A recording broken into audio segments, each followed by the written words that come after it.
বাগেরহাটের শরণখোলায় পূর্ব সুন্দরবনের গহীনে এখনও ভয়াবহ আগুন জ্বলছে। শনিবার সন্ধ্যায় ফায়ার সার্ভিস কর্মীরা মেশিন ও যন্ত্রপাতি নিয়ে ঘটনাস্থলে পৌঁছাতে পারেননি, তাই আগুন নেভানোর কাজও শুরু হয়নি। আগুন ছড়িয়ে পড়েছে। রোববার ভোরে আগুন নেভানোর কাজ শুরু হবে।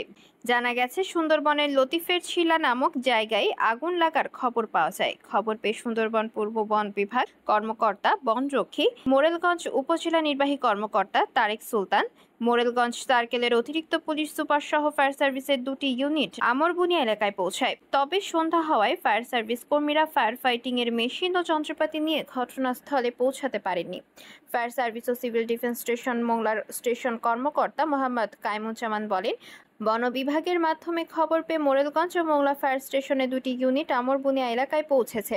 আমরা ঘটনাস্থল পরিদর্শন করেছি। যেখানে আগুন লেগেছে সেখান থেকে পানির দূরত্ব প্রায় 2 কিলোমিটার, যার কারণে আমরা এখন পর্যন্ত আগুন নির্বাপনের কাজ শুরু করতে পারিনি। সন্ধ্যা হওয়ায় আমরা ফিরে এসেছি। রোববার সূর্যোদয়ের সঙ্গে সঙ্গে বনের মধ্যে প্রবেশ করে আগুন নেভানোর কাজ শুরু করব। সুন্দরবন পূর্ব বন বিভাগের বিভাগীয় কর্মকর্তা কাজী মোহাম্মদ নুরুল করিম বলেন, সুন্দরবনে অগ্নিকাণ্ডের ঘটনা শোনার পর বন বিভাগ, ফায়ার সার্ভিস ও স্থানীয়রা সেখানে ছুটে যায়। সন্ধ্যা পর্যন্ত আগুন নিয়ন্ত্রণে আনা সম্ভব হয়নি। এখনও সেখানে আগুন জ্বলছে। কাল সকাল থেকে আবারও আগুন নিয়ন্ত্রণ কার্যক্রম শুরু হবে।